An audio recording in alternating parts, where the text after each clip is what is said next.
कडाक्याची थंडी व बिबट्याची दहशत. तळोद्यात शेतकऱ्यांची रात्रीची वीज रद्द करण्याची मागणी.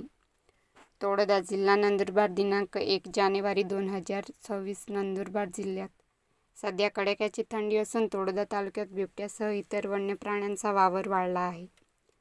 अशा परिस्थितीत महावितरणने कृषी पंपासाठी रात्री 8:30 ते पहाटे 4:30 या वेळेत वीज पुरवठा सुरू ठेवल्याने शेतकरी अडचणीत सापडले आहेत.